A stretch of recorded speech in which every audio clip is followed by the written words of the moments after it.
하나님은 천지를 창조하시고 복을 약속하셨습니다.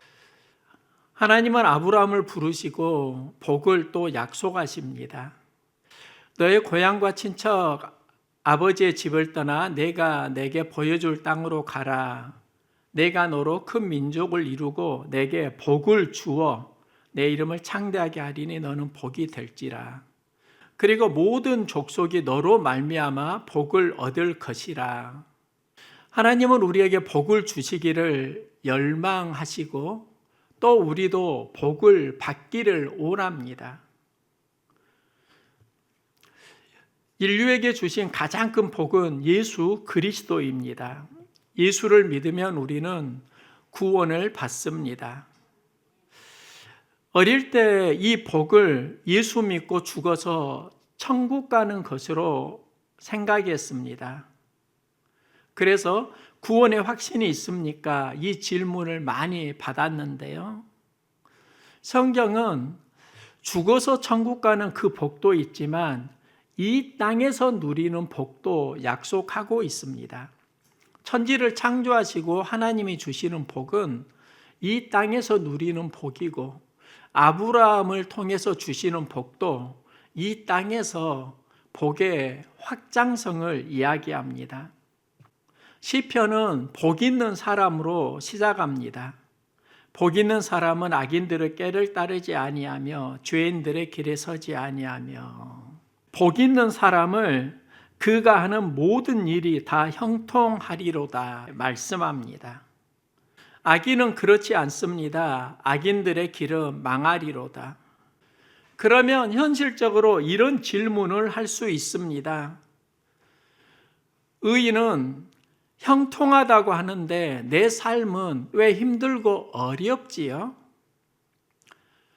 하나님을 믿지 않는 사람들이 더 잘 먹고 잘 살고 호사를 누리는 것 같은데 이건 어떻게 된 거지요?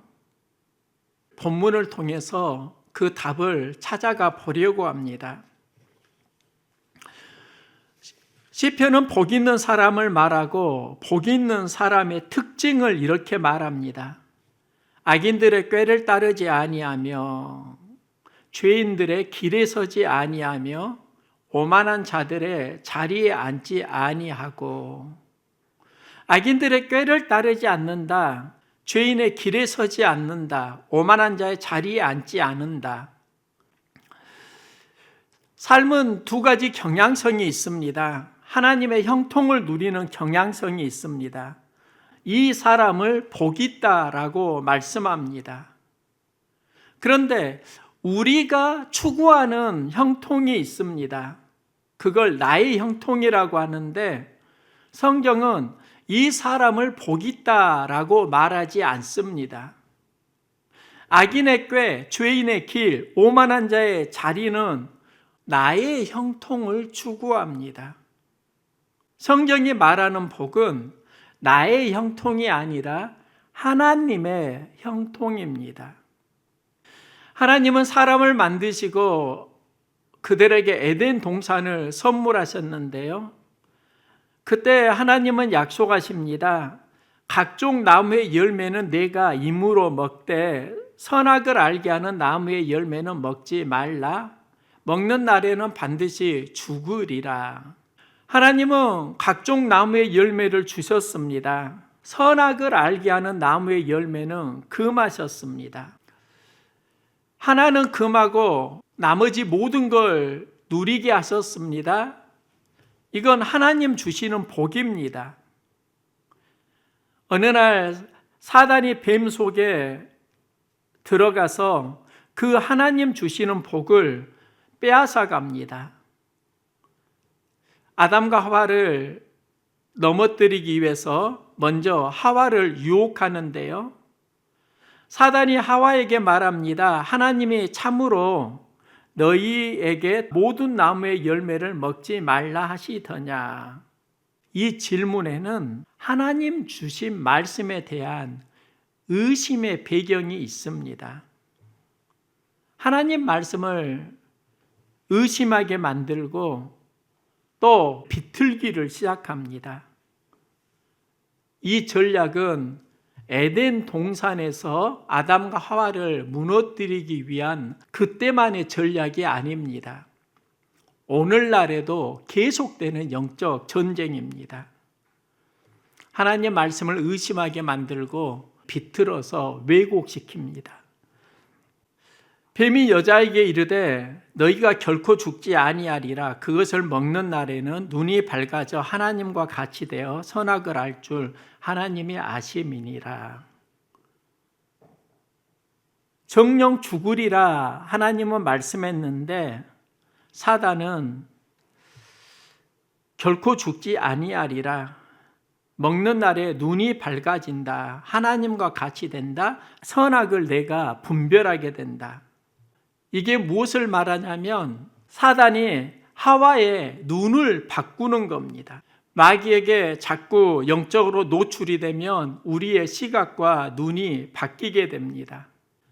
그때부터 여자는 나무를 보고 먹음직하고 보암직하고 지혜롭게 할 만큼 탐스럽기도 한 나무인지라 피해야 하는 상황이 좋아 보입니다.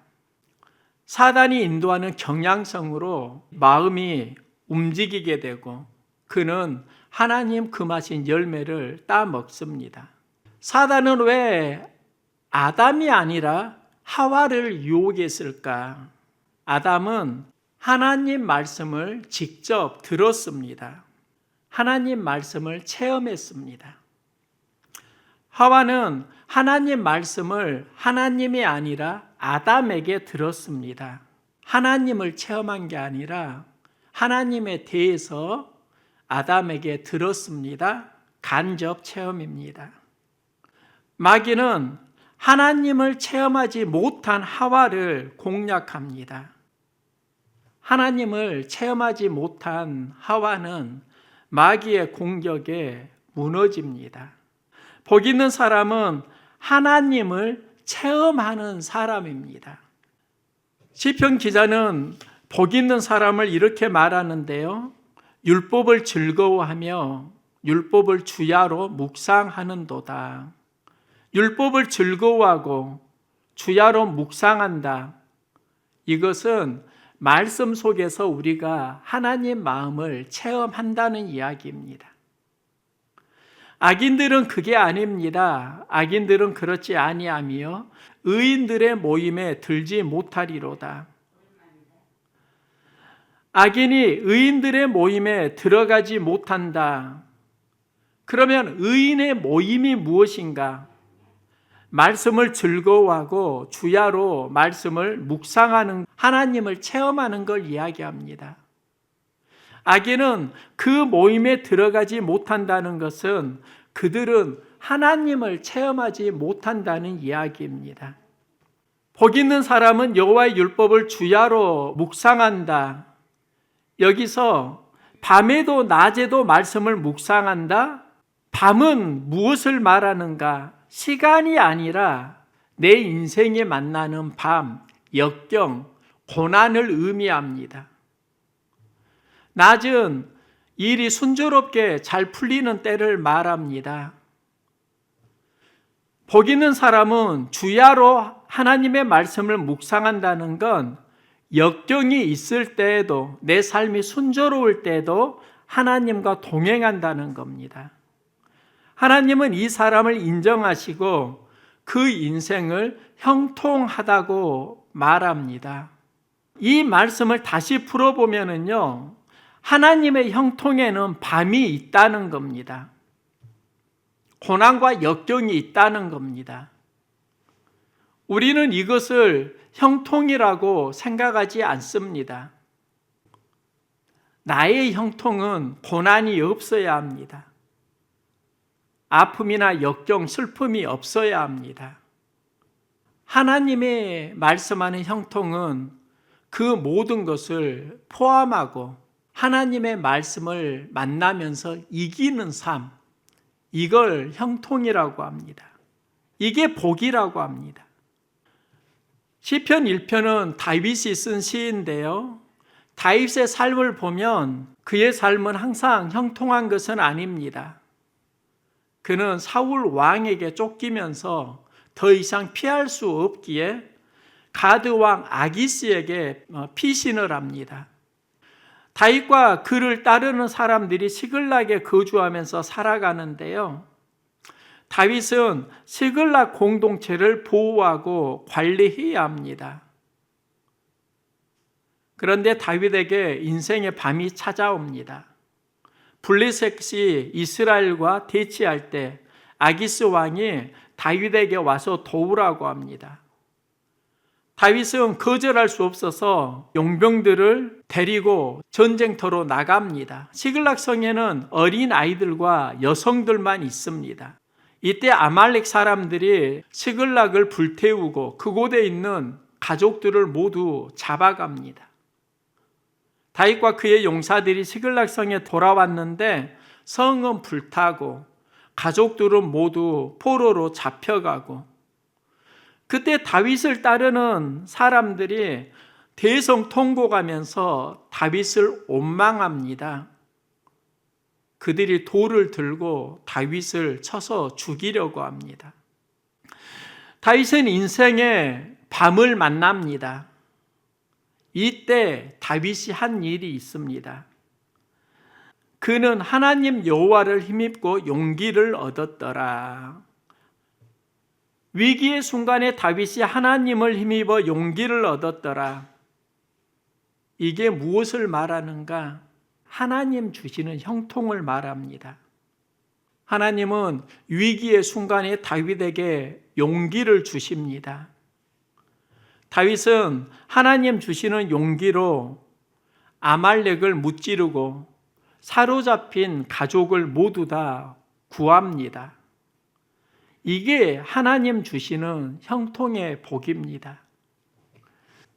시편 기자는 복 있는 사람을 시냇가에 심은 나무라고 하는데요. 그가 하는 모든 일이 다 형통하리로다. 시냇가에 심은 나무가 의미하는 게 있습니다. 시냇가는 산골짜기에 저절로 만들어진 그런 물줄기가 아닙니다. 우리는 보통 시냇가를 그렇게 생각하는데 성경 원문을 보면 이 시냇가는 누군가 물을 공급하기 위해서 의도를 가지고 만든 관계의 수로입니다. 나무는 광야에서 가져온 정원수를 말합니다. 원래는 광야에 버려진 나무인데 정원사가 시냇가에 그 나무를 옮겨 심었고 가꿉니다. 이것이 시냇가에 심은 나무입니다. 하나님이 시냇가를 만들고 광야에 버려진 나무를 그 시냇가에 심었는데요. 이유가 있습니다. 가뭄이나 역경을 만날 때 그 상황을 이기고 사시사철 열매를 맺도록 하기 위해서입니다. 예수님이 갈릴리로 가실 때 수가성을 지나서 갈릴리로 가십니다. 그곳의 우물에서 예수님은 사마리아 여인을 만납니다. 여기에는 두 가지 물이 등장합니다. 하나는 여인이 마시러 온 물입니다. 이 물을 마시는 자마다 다시 목마르려니와. 또 하나는 예수님이 주시기 원하시는 물입니다. 영원히 목마르지 아니하리니 나의 주는 물은 그 속에서 영생하도록 솟아나는 샘물이 되리라. 여인이 찾는 물은 다시 목마른 물입니다. 사마리아 여인이 정오에 물을 기르러 왔는데 이때는 매우 무더운 시간이고 그 당시 문화를 보면 사람들이 더위를 피해 잠을 자는 시간입니다.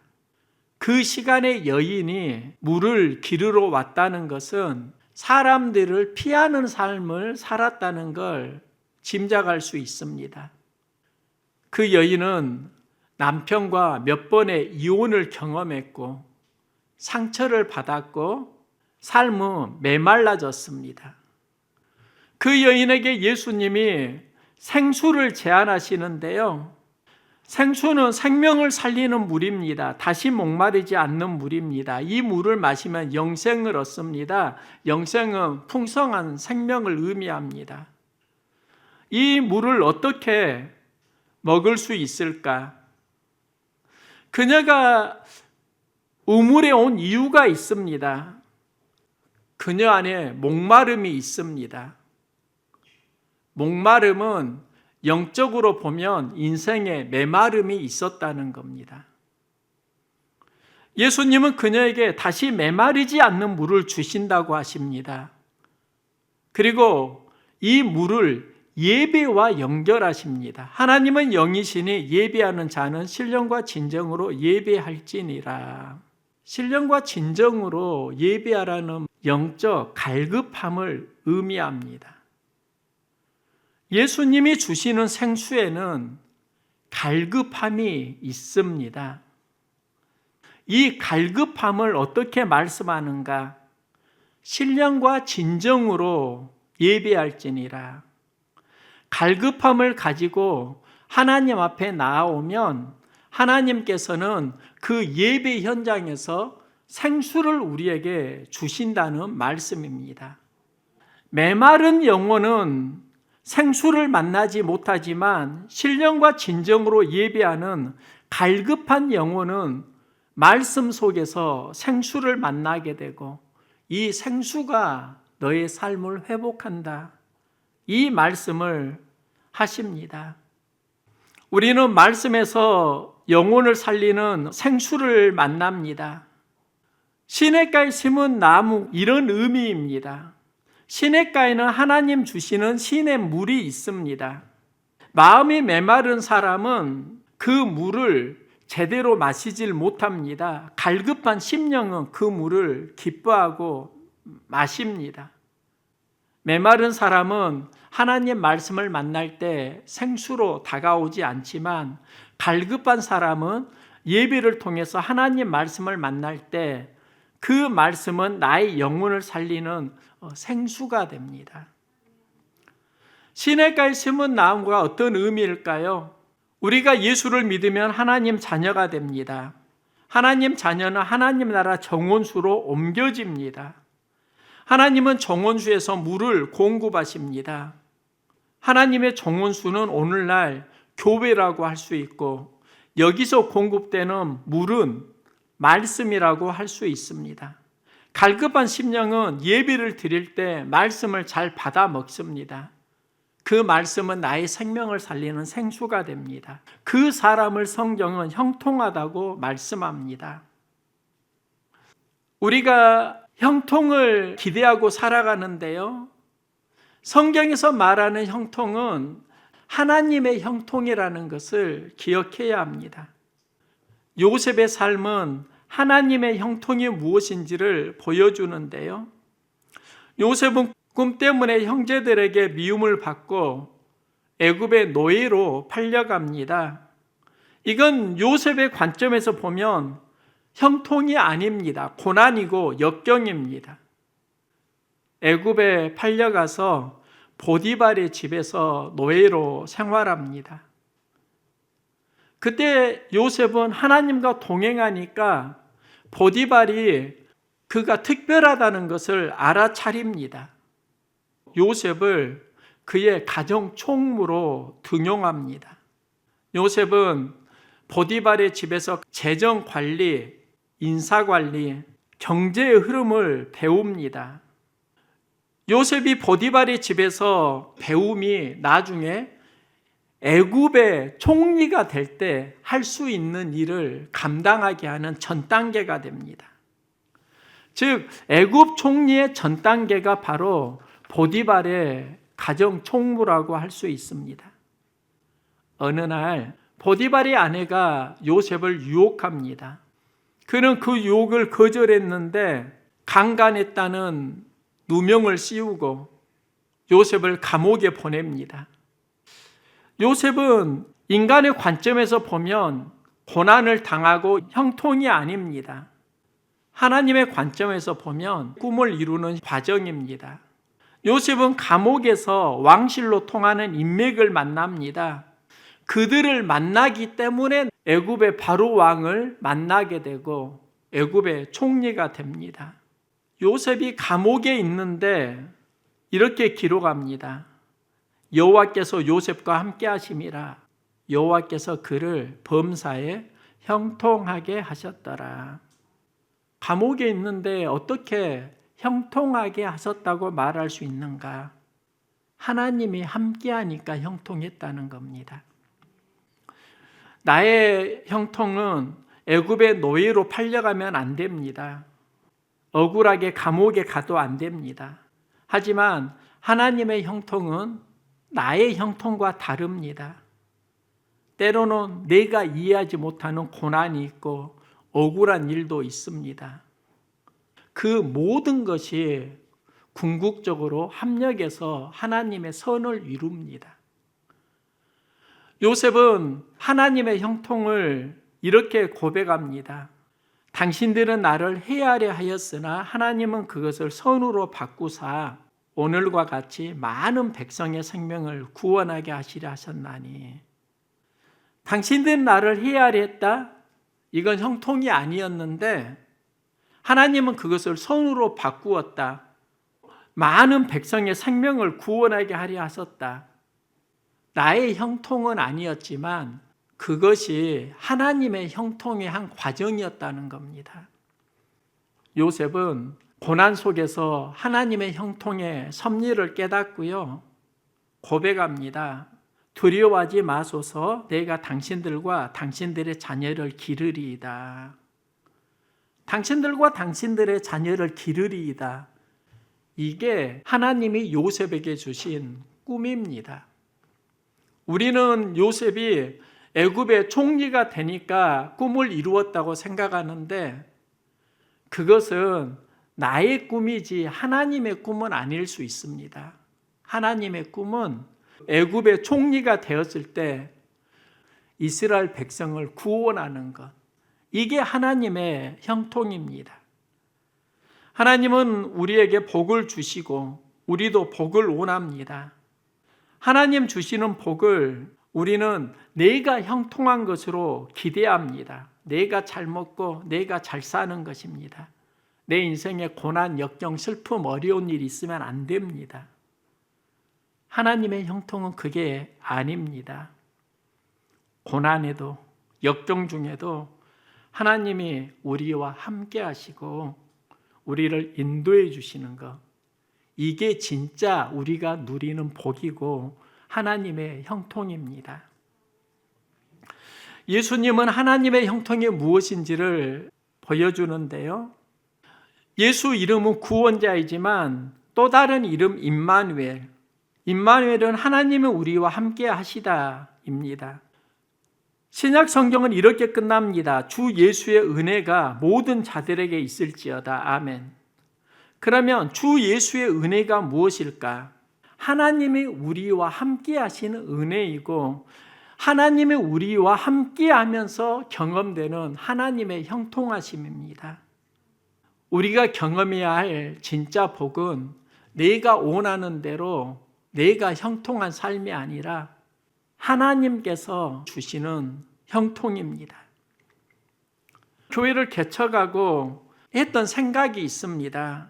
부목사 때는 그때도 설교를 했는데 부목사 때 설교하면서 눈물 나온 적은 없는 것 같습니다. 교회를 개척하고 눈물이 많은 목사가 되었습니다.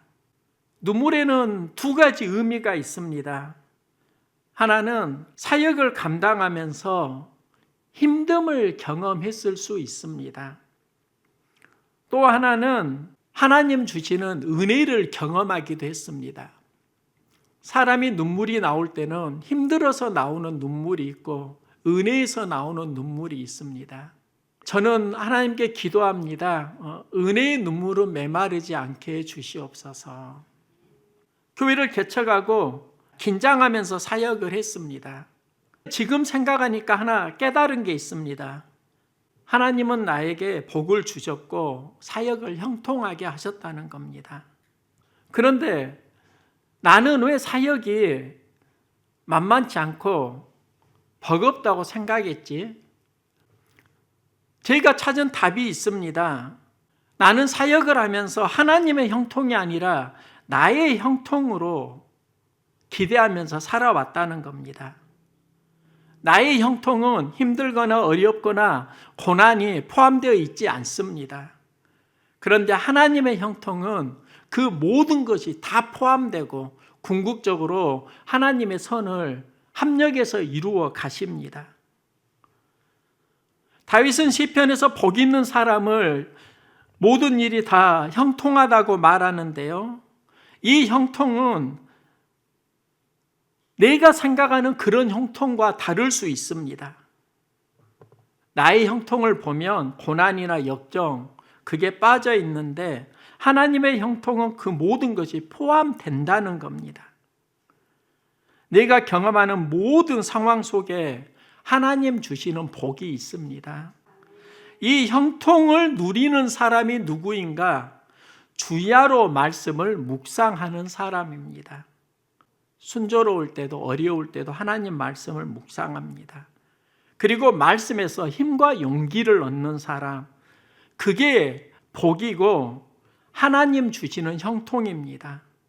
나의 생각대로 되지 않으면 나는 복받지 못했다, 이렇게 살아가고 있지 않습니까? 이제는 어려울 때에도 역경의 순간에도 하나님은 복을 주시고 그 모든 것을 통해서 믿음의 근육이 자라고 때로는 깨닫게 하시고 때로는 이기게 하시고 그런 복을 우리에게 주신다는 것입니다. 어려움 때도 하나님과 동행하면서 나의 형통이 아니라 하나님 주시는 형통을 풍성히 누려가는 복받는 삶 살아갈 수 있기를 응원합니다.